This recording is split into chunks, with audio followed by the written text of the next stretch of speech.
Baker. Hi, Deion. How are you doing? Good. Welcome to another episode of NLRTV podcast. I'm with Pamela Baker, a professor at North Carolina Agricultural and Technical State University. Hello. How are you doing? This is so wonderful. The first question that I wanted to ask you was, what college did you attend for your bachelor's, and what college did you attend for your master's? I went to Florida A&M for undergrad. Go Rattlers! Hey. Mm-hmm. And once I left FAMU, I worked for several years, and then I attended the Georgia Institute of Technology, better known as Georgia Tech, for my master's in public policy with a concentration in telecommunications policy. And stayed there, did that work, wrote my master's thesis, and worked also at Georgia Tech in the economic development area for 5 years. Oh, that is awesome. That is awesome. I wanted to ask you, what inspired your interest in state and local government? So I have always been very interested. I grew up with a dad who read everything he could get his hands on. So our house was always filled with books, newspapers, magazines, and the TV was always blaring, and we could barely watch anything but the news. And so, whereas my sisters and brothers were usually aggravated, I'm one of 10 children. Oh, wow. Yeah, 10. 10.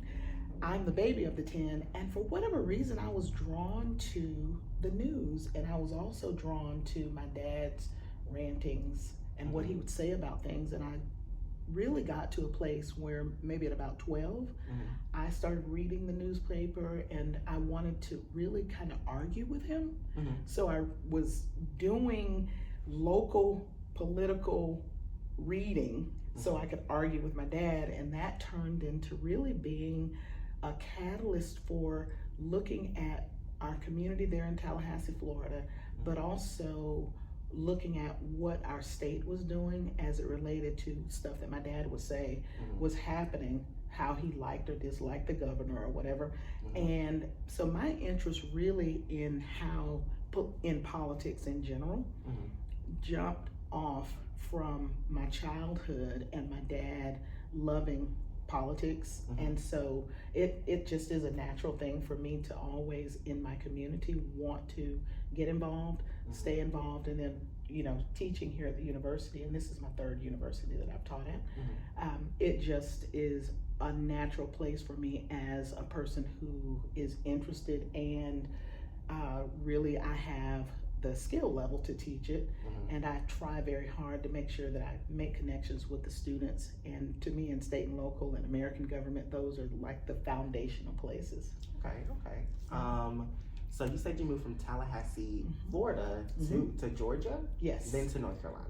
Well, had a couple of pit stops. So I lived out in Corvallis, Oregon, and Vancouver, Washington, which is where... Were you pursuing your education still where you were doing No, actually I was working in corporate America. I worked for Hewlett Packard for several years. And after I decided that I wanted to have children, I came out of corporate America, had my son, and then went on to Vancouver, Washington. And soon after I had my daughter there. Then we moved to New Jersey. And all of that really was because my husband is an attorney, and he was moving with his job to do various things. He's an intellectual property attorney. Oh, awesome. Yes. Awesome. So we were moving around and then found the great state of North Carolina. Awesome. My cousin is actually a lawyer in Chicago, and he does a lot of intellectual property and stuff like that. And he was just like helping me with my creative side of the business. Just telling me to always own what I'm putting out and stuff. 100%. Yeah. 100%. So that's awesome. Let me see. What do you feel like your role is in state and local government? So for me, my role is clear, and that is for students to make the connection with local first and foremost.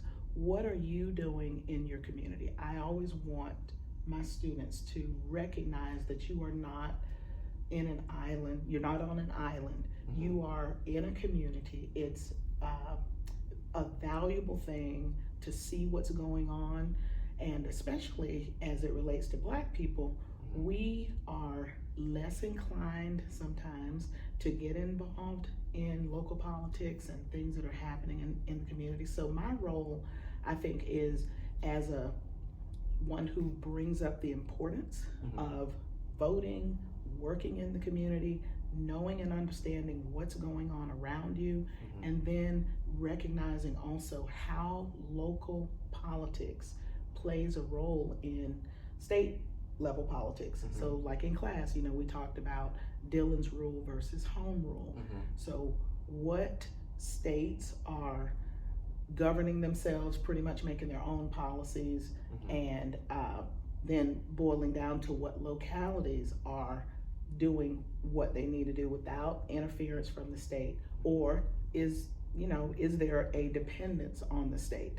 So I think I love to see that light bulb moment with my students to know and understand what's going on around them, and that's where I see my role. That actually brings me to this question. So the question was, can you identify a recent policy decision and its potential impact on the U.S. or Greensboro citizens that we should be aware of? Oh, wow. A policy, man. Let's see. Anyone in particular that you think would affect the citizens of Greensboro? Yeah. So I would say, in terms of education, as you well know, and we probably have talked about this during the semester, and it's been all over the news, but all politics are local, is what we say in political science, right? So the idea of what monies might be allowed for doing away with your education expenses, right? So loans.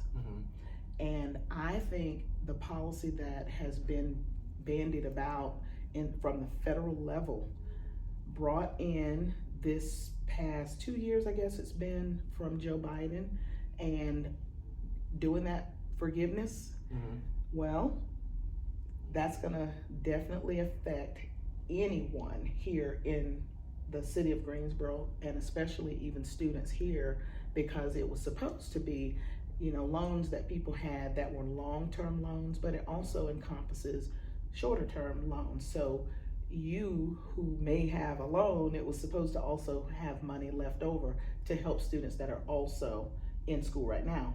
So I think that policy, I think some people did get the forgiveness for their loans and debts, but then it got cut off. Yes. So yeah, I'm aware of that. Exactly. So I'm very concerned because I know that there is so much debt, and I know that it causes people your age group, especially, and maybe a little bit older than the current college students, to not be able to buy homes, to not be able to invest in businesses, to not invest in general in their long-term goals, putting away that wealth that will cause them to have some generational wealth for their children. Those loans are super devastating on the long-term effects of how people function when they get out of college, right? So to me, that's a big deal for the community, because there are activists within every community that would look at that and say, hey, we have students here, we have young professionals here that really could use a hand up with those monies, and we would see our community thrive and be able to function in a very different way. So I think that policy, for me, I'm hoping that it will be picked back up. I'm hoping that Congress will work with the states to see those loans really be looked at, and if not completely eradicated and done away with, at least some help for those that have these big devastating loans that they have, they're under these and can't function as they would like to in society. Because I think a lot of college students at the moment, like myself, they feel like that conversation is kind of over with. So do you feel like that conversation isn't over with and that it's definitely going to be brought back up, or do you think it's something that they're going to just push to the side? I don't think it's over. I think that there are enough people in the policy world, and especially as it relates to the Democratic Party, because that is such a huge part of the platform. One of the promises that Joe Biden made, I think that he is likely going to do everything he can to bring it back up. Now, whether it'll come to fruition, I think it's about a 50-50, but I don't think that the Democrats in general will just give up on it. And I certainly don't think he will give up on it, because he tried it. It got a little bit of traction. It's now kind of defunct, but I think it's still on the radar. Oh my gosh, well, that's good. That's good, really good. I know, right? I'm hoping.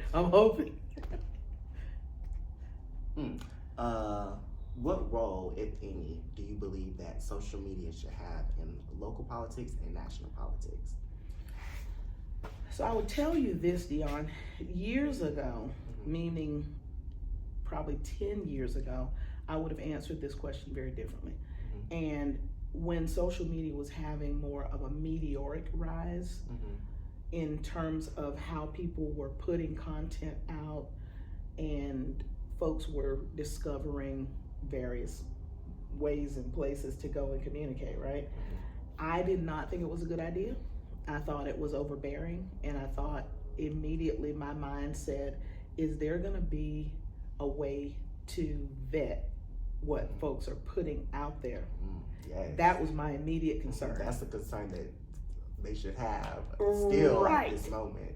And I still have that concern. I'm less concerned, I guess, as it relates to you all, in terms of being college students, than I was before, because I think you all are much more aware now, and you're smarter about knowing that, number one, people can put fake stuff out there. They can create all kinds of content about all kinds of subject matters, right? But I think you all are much more savvy to know and understand that where you are able to get that information is important.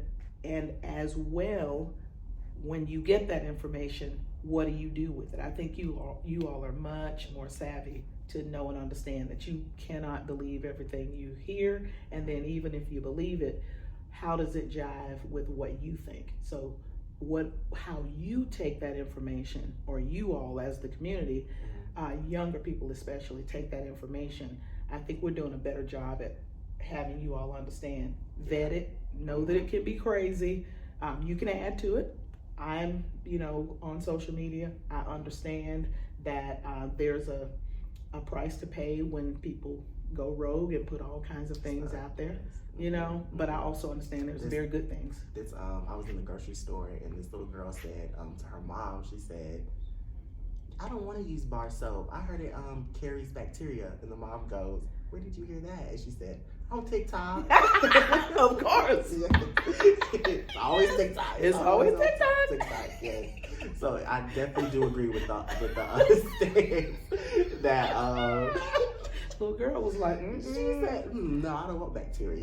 I don't want bacteria. Yes. So I definitely get where you're coming from for that state. My next question is, what frustrates you the most about American politics, and what unpopular opinion would you might have about American politics? What frustrates me the most is that we're so divided. The bipartisan. Yeah, and I don't mind bipartisanship. I don't mind partisanship. So I don't mind that people have different platforms and ideologies.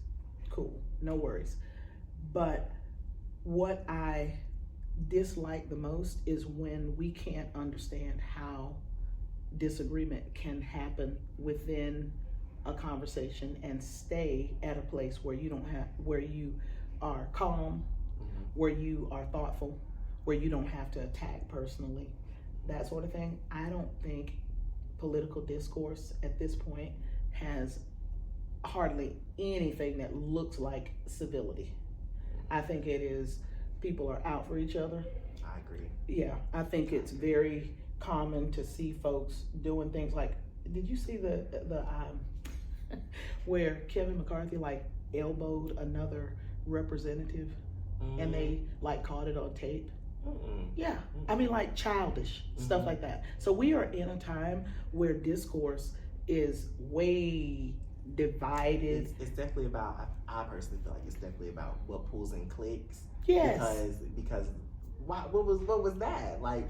What does that have to do with anything about anything? You're walking through the hall and elbowing the man. Yeah, want to make that a news story. Yeah. Right. And then I think an unpopular opinion that I might have is the idea of the separation of church and state, and that people have to bring themselves to politics without bringing their beliefs and their values and how that plays out. I don't agree with that. I think you don't agree with that they should bring their beliefs and values, or you believe that they should like not take account into that?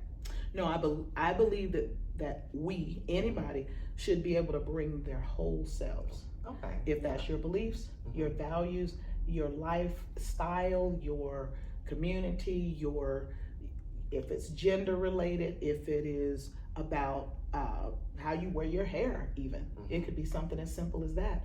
I think that we have done a better job of doing that in the corporate space, but in the government space, it's almost as if this notion of the separation of church and state means that you have to somehow separate yourself from being able to say, I don't believe this should be like this, and I'm going to vote this way, and I'm going to talk about it openly in terms of how I believe. And so I think that has been a hindrance politically, because you see so many people digging in their heels and not wanting, again, that discourse is so mired in, well, I don't like you and I don't like you, and so we're over in our corners and we cannot see each other as humans almost anymore. Yeah, I definitely wouldn't disagree with that, because with everything going on globally, even especially now, I feel like having the talks about your religious beliefs with somebody else who doesn't necessarily see from your side could be beneficial, because you need to have a mutual understanding of each other. Exactly. For things to move forward. Yeah, and I think in so much so that, how we engage in life in all of our various ways, it's almost like, good night. It's almost like, well, okay, if you're a Muslim and you tell me you're a Muslim, then all of a sudden, what, you think I gotta become a Muslim? Or if you're a Christian and all of a sudden I tell you I'm a Christian, then there's something wrong with them.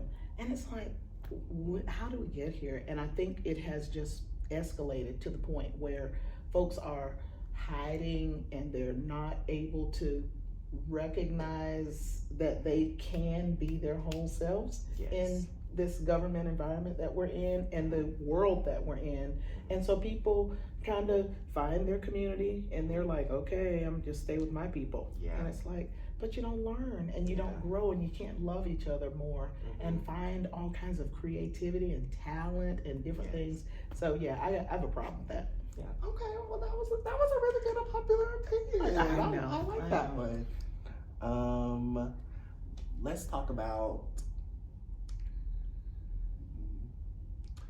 what do you believe? This is multiple questions, but I'm actually just gonna make it into one question. Okay. How would you describe the political climate locally, nationally, and globally? Locally, I think the political climate is much like it is nationally for the United States. Obviously, you see that people really are in their corners, as I said. People really are not open to ideas and new ways and bringing, and I'm not saying in every situation, but you see just a lot more of people being closed and fearful and wanting to do only their thing with only their people, right? And I see that as a part of our country. And I think it is just as bad locally as it is nationally. Do you think that's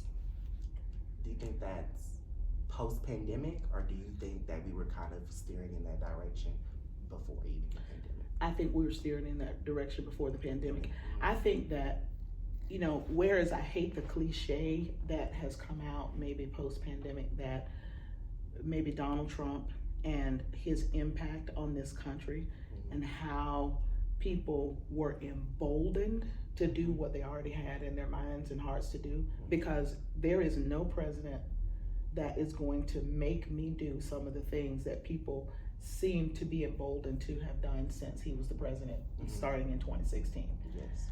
So I think the answer to that question is, before 2016, people had it in their hearts. Racism was there. All of the isms were already there. I think when people feel comfortable to allow what they really have in their minds to come out, then it comes out. And so I think what has happened since the pandemic has been just a heightening of where we know that we were. Yep. Yeah, I mean, we were having Black men being killed in the streets pre-pandemic. Yes. And women and children. And there were many things that were happening in this country that were institutionalized. We have talked about, even in state and local government, we've talked about incarceration numbers of Black males. We've talked about the war on drugs causing more Black males to go to prison than any other time in our country, and that started, back in the 80s. So when you think about pre and post, maybe more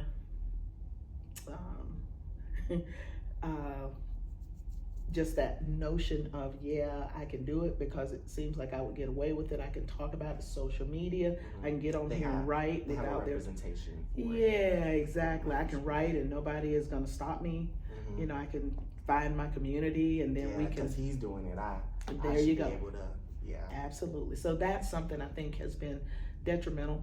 And I'm not. Look, presidents are presidents. I don't believe in presidents are our saviors or our big old huge heroes in the whole country. Presidents can only do so much, and I don't care if they're an R or a D.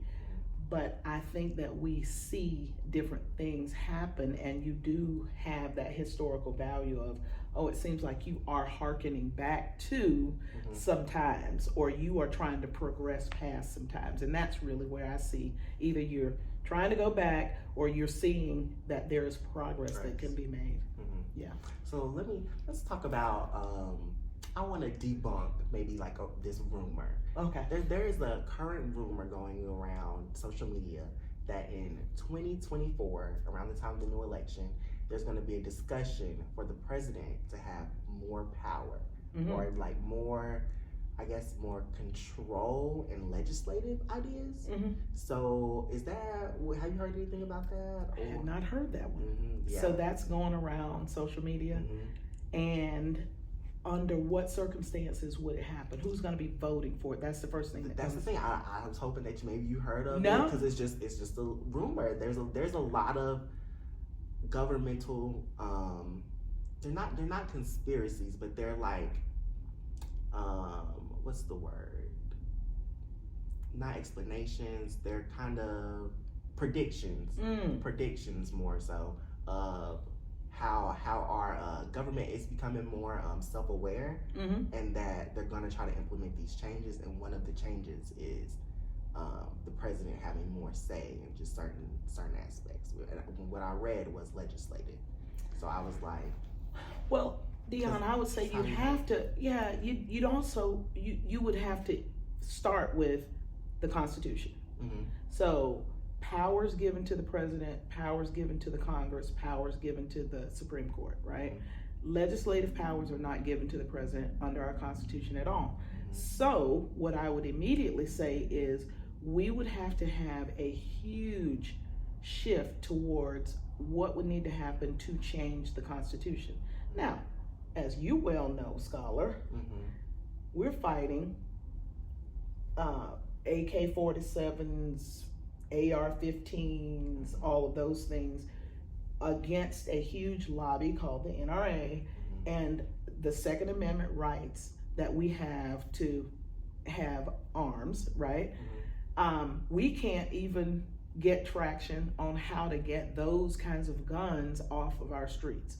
and we don't even have anything in place, political will in our Congress to address something that would look like common sense gun laws. So I would be really hard pressed to think that you're gonna now turn and give the president legislative. Nah. You don't think that's? I think that's complete rumor. Okay. Because that Constitution is almost, then you gotta go to the Supreme Court, right? It is almost on lockdown to the point where even when the shift of balance within the Supreme Court changes, you still have people who are unwilling to touch that Constitution. Yeah. Okay. It is kind of a deep question. Okay. In what ways do you believe that the situation in Israel and Palestine is affecting the U.S.? Well, immediately what comes to mind, Deion, is what you see on TV. Riots, people protesting, peacefully and otherwise, people taking their frustrations out on others. We've had some shootings, right?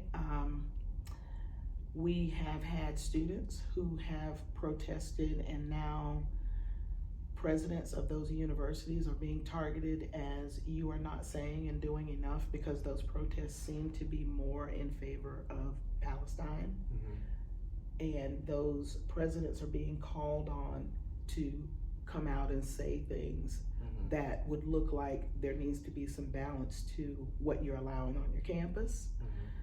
And I think the effects, being that we have both Palestinian Americans and Israeli Americans, and then we also obviously have folks from Palestine and folks from Israel that reside in our nation. I think that it is such a huge deal for people to figure out that the United States has stood with Israel for various reasons. Number one reason being that there is a biblical connection between how the U.S. thinks of Israel and our alliance with Israel, right? Now, whether you like that or not, whether you agree with it or not, it is there. It's what they've already built their establishment policies and stuff around. That's exactly right. So when Donald Trump was president, he took and moved the capital, essentially the capital, back to Jerusalem. That was a big deal, or not moved it.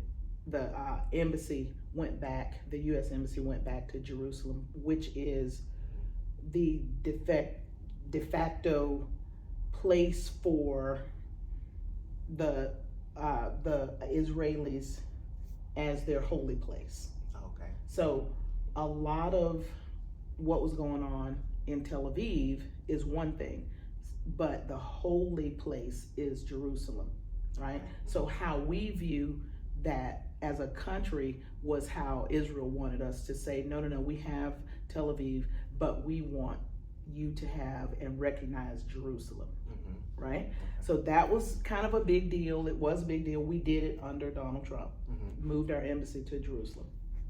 So I think that when we misunderstand that alliance, then in this country, we begin to see people, again, going to the corners. So Israeli Americans and Israelis, Palestinian Americans and Palestinians, they're not gonna agree. They don't like what's going on within the area. There's been a lot of history. There have been a lot of skirmishes, even a war that was 7-8 years ago that broke out, same kind of deal. And I just think this country is affected by it because we know and understand that this country has a huge alliance with Israel. Israel has helped us in some spots where we have had skirmishes over in the Middle East. They have sent rockets and bombs, missiles, right? So now here it is, their trouble has come. What did we do? Well, we sent aircraft carriers and DDGs right off the border to show force, right? What we do or do not know about people who are actually doing things called probably our military folks who are not just the regular fighting force. These are special operations folks that are probably on the ground, if I'm guessing. We're not gonna, it has affected us in that we are not gonna give up that alliance. And as a country, we are going to send money, we're gonna send equipment, and we're gonna help. But you're gonna always have people who just aren't gonna agree, because you have those two people groups in our country in large numbers, you know? And so, and then people see and agree based on maybe something they see on TV, the news. Some of it's good, some of it's bad, some of it's not so even factual. Because again, and there goes social media. What are you seeing? What are you believing? How did something happen to cause this, and how you see that? Well, okay, well, we say Palestine might have been being oppressed, and that's why they came out, Hamas came out fighting. Or it could be that you just have some terrorists, and they are willing and able to do what they did, which was to kill a lot of people, and then take hostages and try to figure out how to make it be more palatable of an existence within Gaza. But you know, that goes deep into some political things, and in this country, I don't think we fully understand all of it. No. No. Yeah, I know I don't. Like the surface level, and what the media portrays. Because I'll say there's a social media movement or flow of things that are kind of more lenient towards the Palestinians, and there is obviously a more governmental push of you need to support who the American government system is supporting. I agree. Yes. So where do you suggest for American civilians to make their decision and who and what they want to support? You know, I think that's a tricky deal, Deion, because depending on how you frame it, depending on from what lens you, from a perspective. Yeah. And I think that I usually will shy away from saying I have to support one side over the other. What I usually find myself doing is trying to understand both sides. That's good advice. Yeah. That's really good advice. Yeah. I love that answer, actually. Thank you, Miss Megan. That was a good answer. Oh, thank you. I appreciate it. You're so easy to talk to.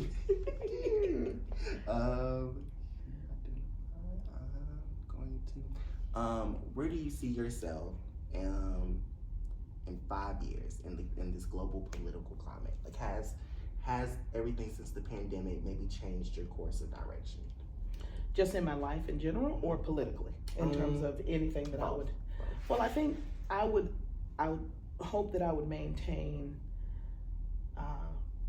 pouring into wonderful young minds, especially here at A&T, because I made the decision to work here because I wanted to work with young Black and brown students as a majority. So I would see myself still doing that. I also work over in Liberia. So my family has a foundation called Each Child Counts, and we have a school in Liberia. Yeah. You said your family has? Oh, that's yeah. awesome. Yeah, so our school is currently a K through 8 school, and we're heading towards high school. So actually it's pre-K through 8 right now, and then we're heading towards pre-K through 12, hopefully in the next 2 or 3 years. We're working on it, building some buildings right now to get it on to the next level.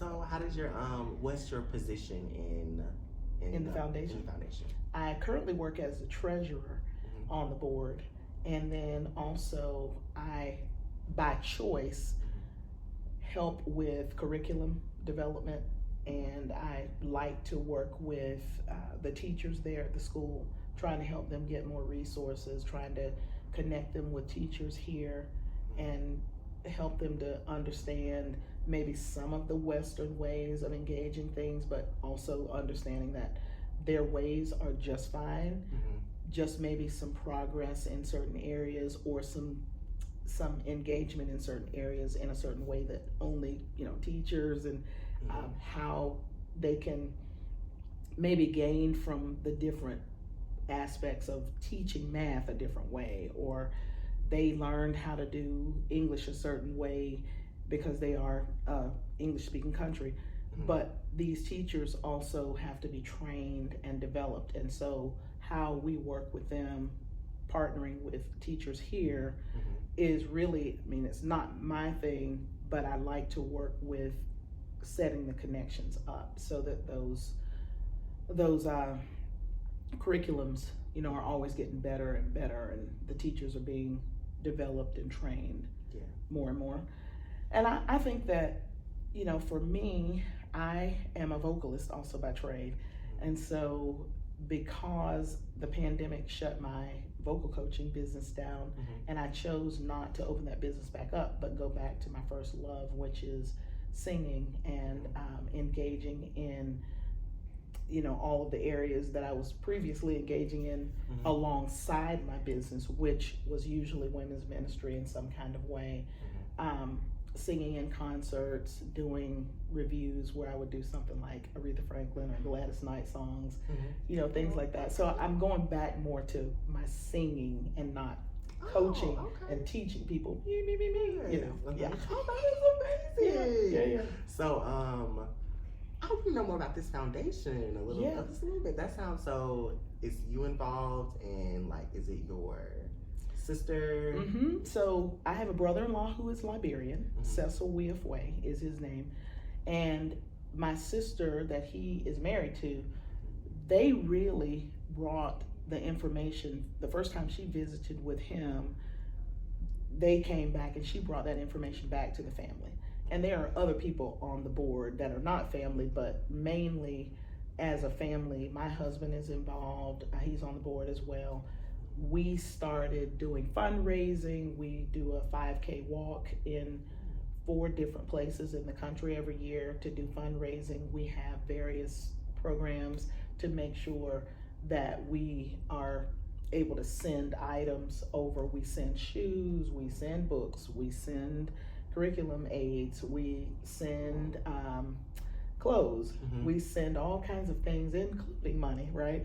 To help not only the school, but the community. It's called Clay Ashland. It's outside of the city of Monrovia, about a 30-minute drive outside of the capital city of Monrovia. But the community is really, they have embraced the school. The parents are so helpful. They bring food. We have, the kids are served meals every day, but they'll bring fruit in. They clean the school. There's a gentleman there, we call him Papa John.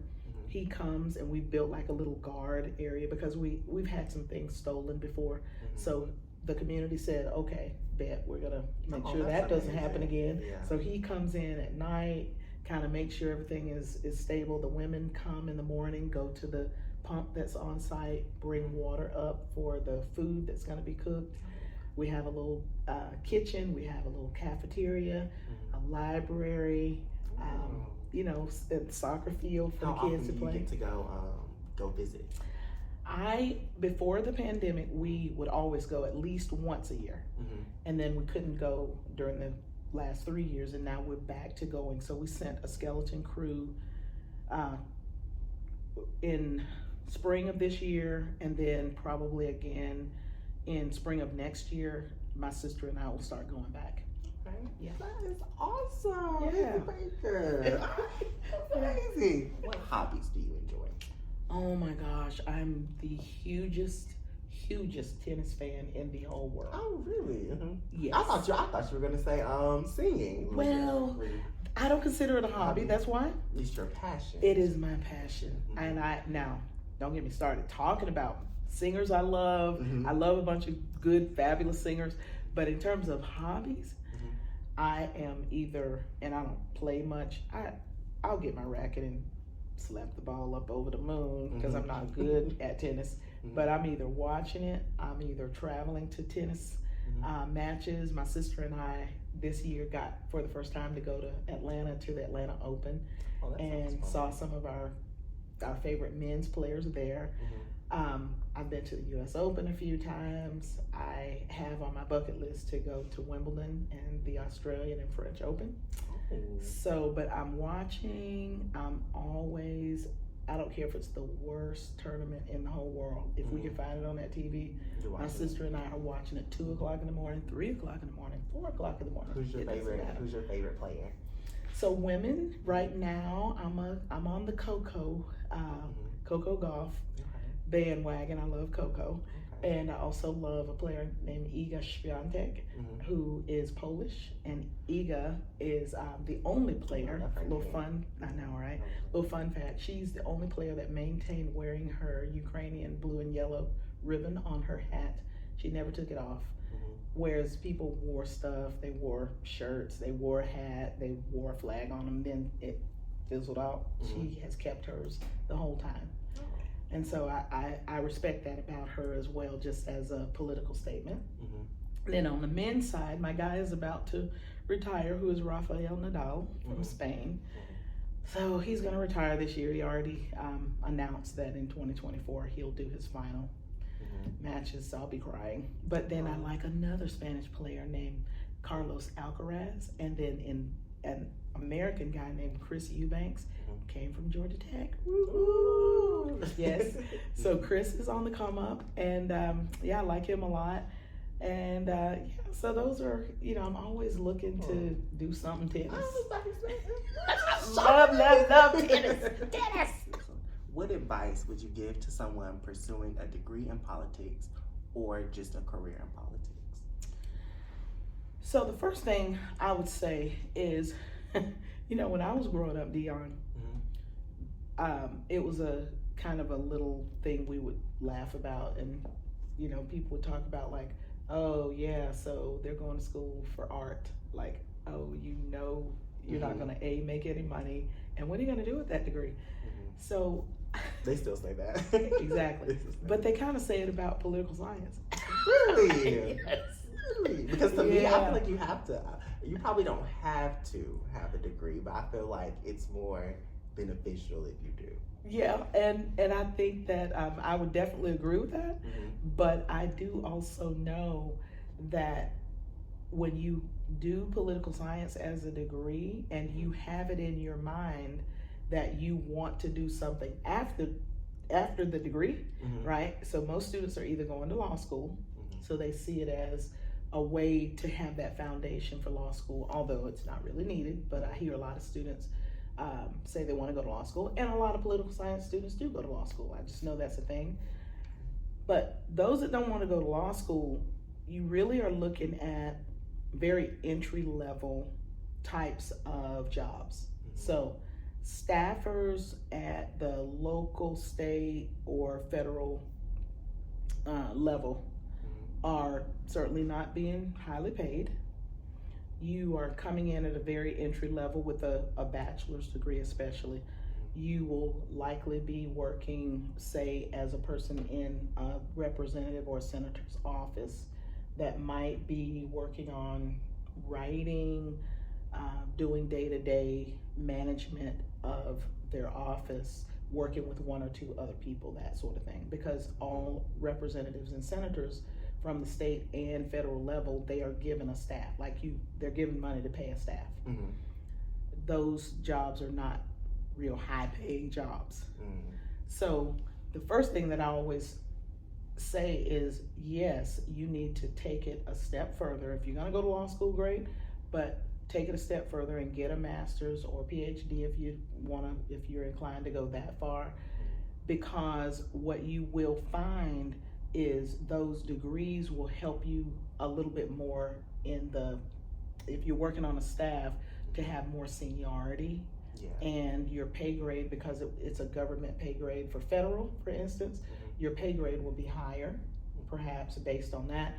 So just being very careful to know and look at, do internships, ask questions, talk to different people in these roles to kind of see what the positions are. And then if you aspire also to be a council person or a state representative or senator or federal representative or senator or the president or a Supreme Court justice or any of those, right?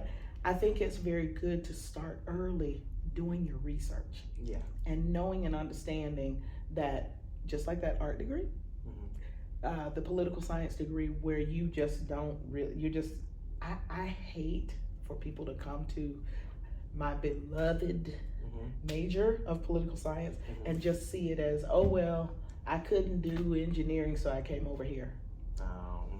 I couldn't do nursing, so I came over here. And it's like, no. It says science in it for a reason, because politics is a science.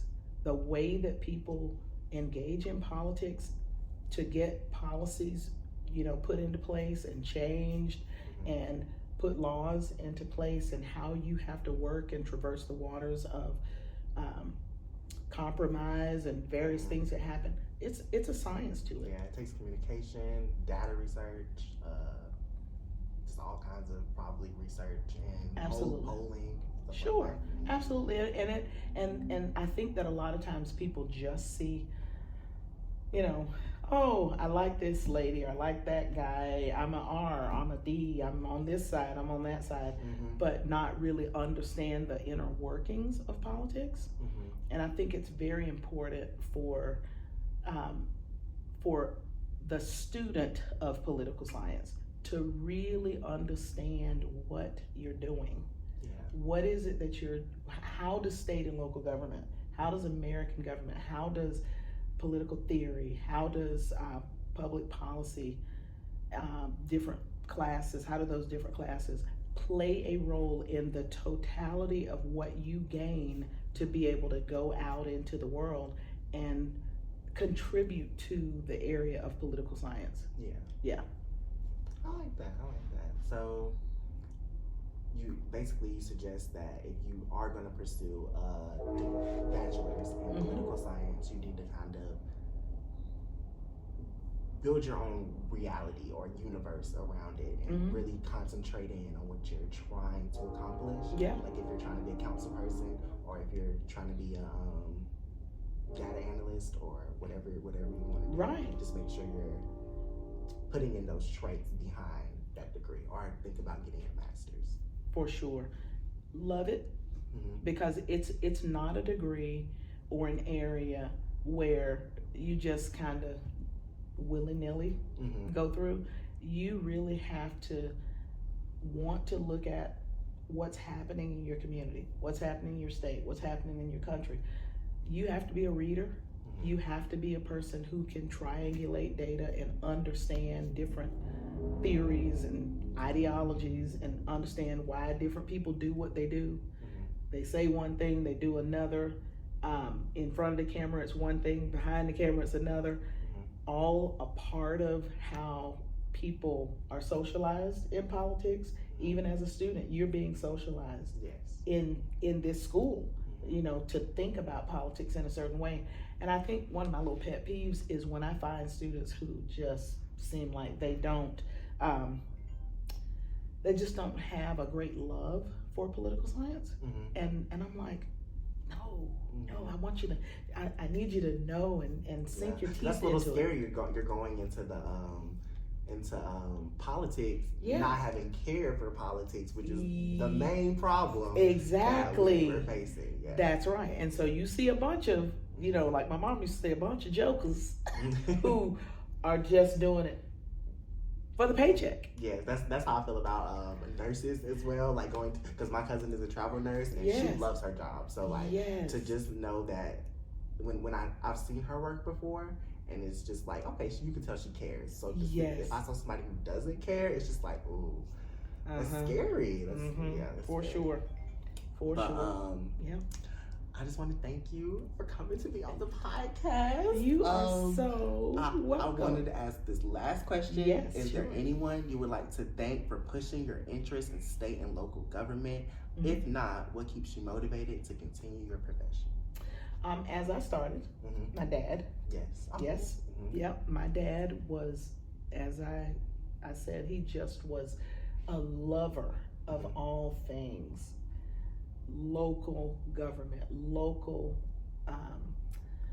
politics, what somebody was doing. He was always, going to the meetings, and we'd be like, what is he doing? He's the most, just like, okay. Just very involved. But he started at a time, so my dad in Tallahassee, we had our own bus boycott led by a minister there, last name Steele. And my dad was involved with Reverend Steele and the bus boycott in Tallahassee. My dad drove people to their jobs. And so from that, his inclination to stay involved, especially as it related to the Black community. And he really should have become a politician, because my dad was, he was so passionate about making sure that things were done correctly. And when he saw things not being done correctly, he, without, even there being a meeting, my dad would be like busting up into people's office and talking to city commissioners and county commissioners, judges. Like, Daddy, I don't think you're supposed to do that. But anyways, but yeah, so he was that guy, and he just inspired me and built that love into me for wanting to have a say. I mean, that's really, I'm a big mouth, and I'm a huge big mouth, and I will have a say. I'm always for the underdog. I'm always the one who will say, you know what, I don't have to think like you, or you. I think like me. And when I say that I am willing to get in the fight for someone who is being marginalized, who's being pushed out of the conversation, I'm willing. I'm the one who is like, I don't care if you like me or not. What I'm trying to say is that's wrong. Yeah. And you really should, address the fact that you're trying to do something either behind the scenes or, kind of clandestine way. You're trying to treat somebody with a short spoon, as my mom used to say, and it's like, no.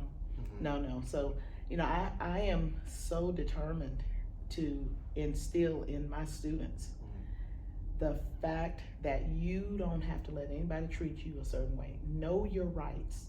Know what's going on around you politically. Know and understand that people are not going to give you anything. You need to go and seek. You need to go and be a part of movements. Be a part of, when you see something is wrong, make it your business to be a part of it and add your voice. You all are so smart. You're savvy with technology, look at you. And you're savvy with all kinds of different things that really are going to be the backbone of this nation for years to come. And I just want, State and Local gives me that opportunity to say, hey, start here to see at this smaller local municipality level, see how it really is just a little microcosm of the nation. It really is. Yes. And so how I get you all to connect is what I care about. That's amazing. Yeah. Thank you, Professor Baker. Thank You're you, welcome. Mr. Baker, for birthday, Professor Baker. And Wait a minute, Mr. Brim. oh, Mr. Brim. Yes. Sorry. Baker is my married name. Your man. Oh, sorry, Mr. Brim. Thank you for instilling the passion in her to teach me and other North Carolina A&T students, and just having passion for what you do. Thank you so much for doing this interview. You're welcome, Deion. It's been a pleasure, and I really appreciate you. Okay. Yes. Interview is over, guys. Bye. See you next time. Bye.